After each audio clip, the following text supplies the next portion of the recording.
In today's show, we're looking ahead to Tuesday in the NBA. There are 3 games on. We'll look at streaming. We'll look at the next 5 days. We'll hear from Michael Bolton. Thanks, Josh. It's Michael Bolton here, and it's time for another episode of the Locked On Fantasy Basketball Podcast. Let's get to it. Let's get to it, indeed. You are Locked On Fantasy Basketball, your daily fantasy basketball podcast, part of the Locked On Podcast Network.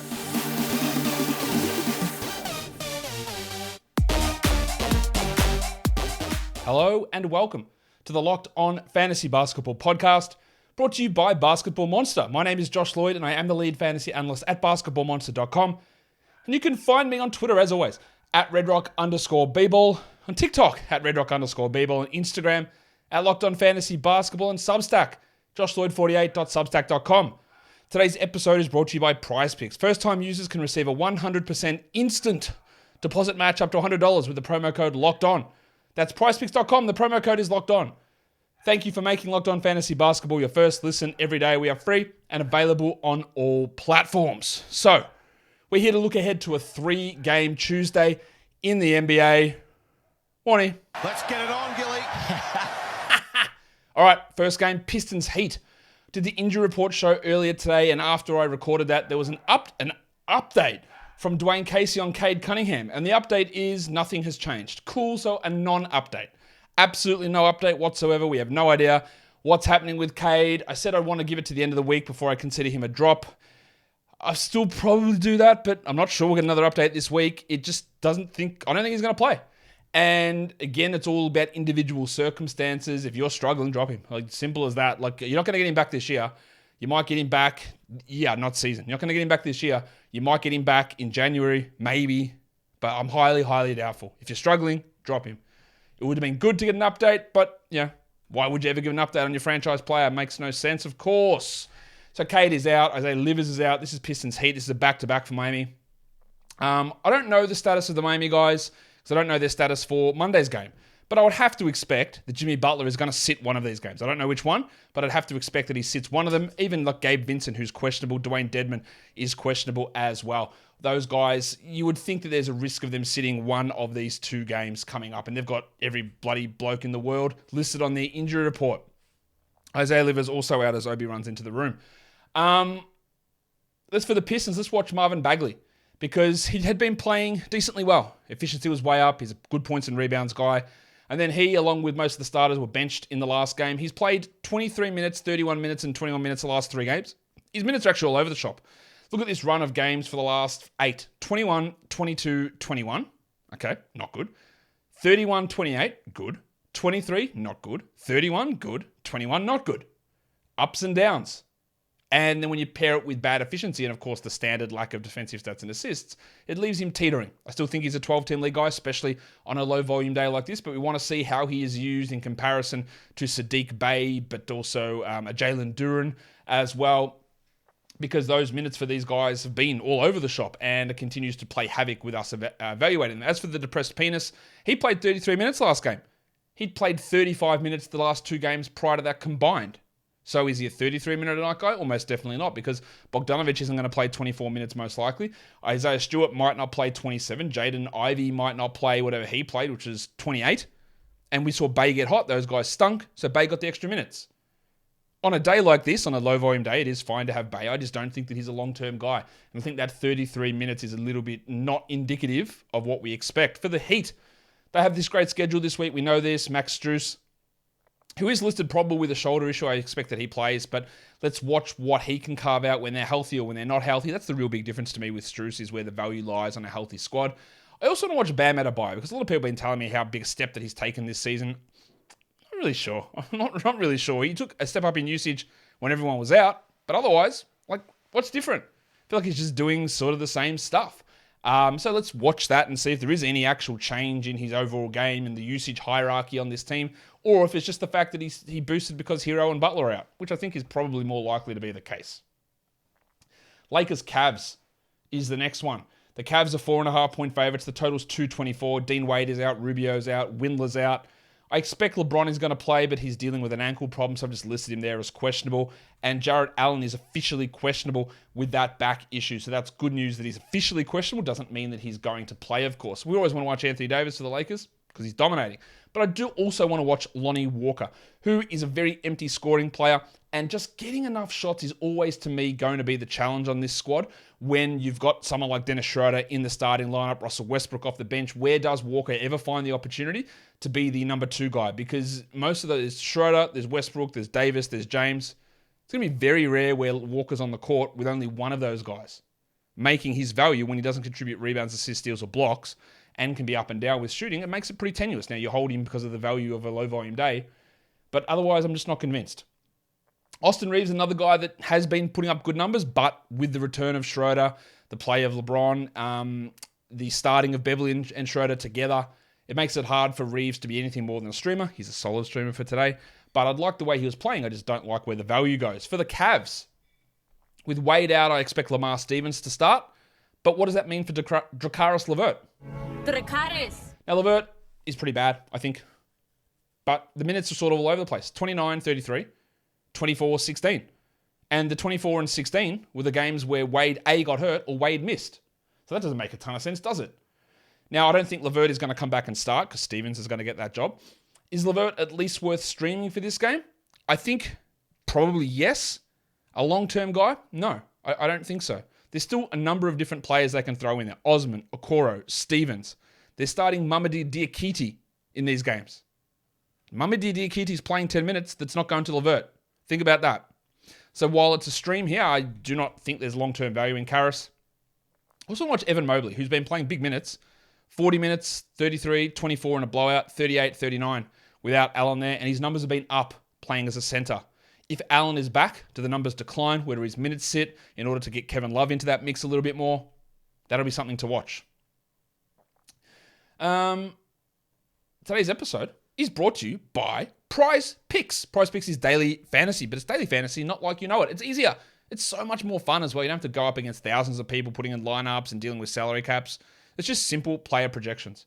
You got Evan Mobley over under 1.5 blocks. Pick whatever you want, over or under. Caris LeVert over under 10.5 missed shots. They don't have missed shots, but you know. You can put that as an over under. Get up to 2 to 6 of those individual player projections.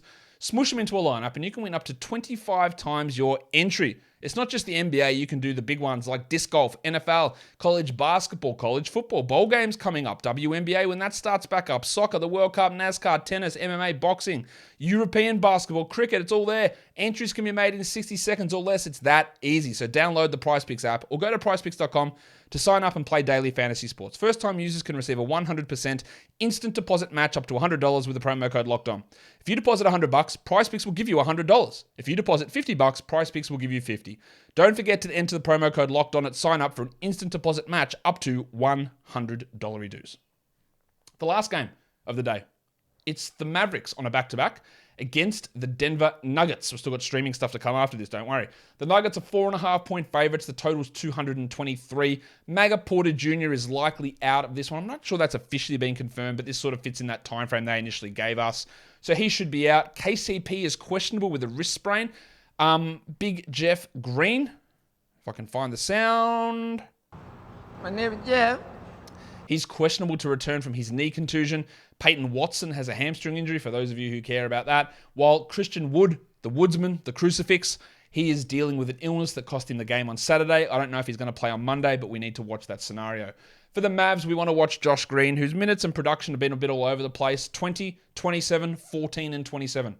27, Josh Green is streamable. 14 is not.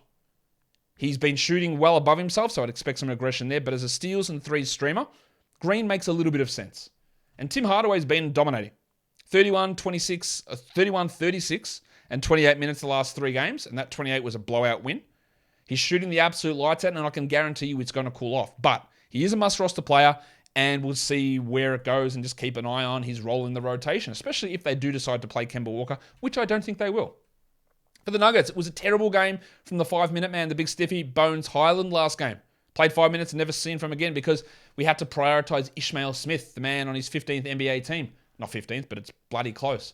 So with the injury perhaps to KCP, does Bones push back to 30 minutes? These minutes are all over the shop. 22, then 5. He's had a million illnesses. The doorknob licker's just been in and out with sky-high usage and terrible performances. Yeah, I feel really hesitant to recommend Bones, but he could go off and drop 25 points in 20 minutes. Or he could play 5 minutes and never be seen again. It's a risky proposition. So we want to see how Bones is used. We want to see how Ish Smith is used. We want to see who the doctor prioritizes there. Because that is important for the rest of the season and the rest of this week. Because we just don't know what he's going to do with it. Unfortunately, that is the way of the doctor. Streaming, back-to-backs. Now, Wednesday is a high-volume day, but you might have streaming room there. There are two teams that play. It's the Pistons and it's the Lakers. So Dennis Schroeder and Austin Reeves, Alec Burks and Jalen Duren. Really, any player from those two teams. Should have dropped the Alec Burks as well. Alec Burks. Any of those guys can be 12-team league stream guys to get the back-to-back value out of them. If we're looking for streams on a Tuesday, it's a pretty rough list, to be fair. So we're sort of just scraping the bottom.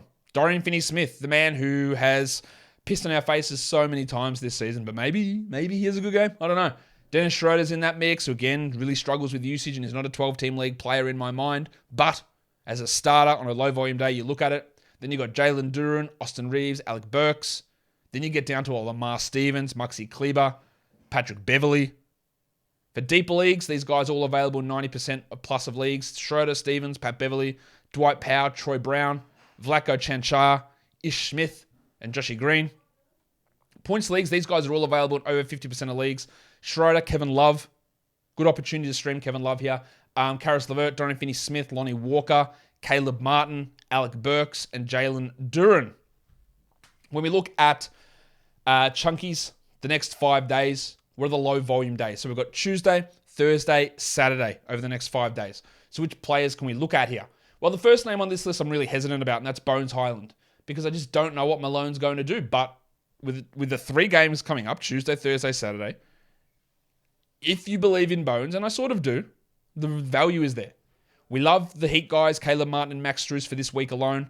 They have that 4 quality games starting Monday, so they've got the 3 games coming up. And there's a bunch of guys with 2 games on low volume days in the coming week, in the coming 5 days. Kevin Love, Dorian Finney-Smith, Marcus Morris, despite how stinky he has been, there is value in getting at least 2 games out of him.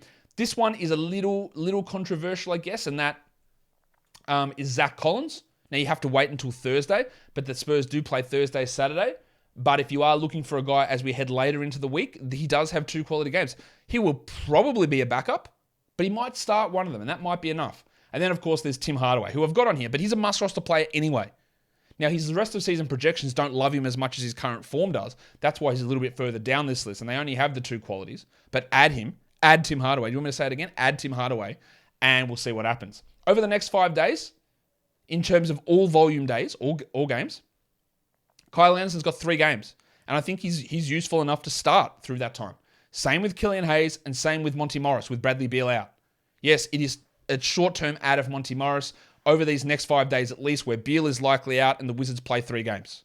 And then you've got the players who you can add who have some value, but it's a little bit, if you're looking to maximize games played over the next 5, irrespective of low volume. We've got Bones, we've got Schroeder, we've got Finney-Smith, Kevin Love, Marcus Morris. All of those guys have 3 games over the next 5 nights. Guys, that'll do it for me today. Don't forget to follow this podcast, Apple Podcasts, Google Podcasts, Stitcher, Spotify, and on the Odyssey app. If you're on YouTube, why don't you thumb it up? Why don't you leave your comment? Why don't you subscribe? Guys, we are done here. Thank you so much for listening, everyone. See ya.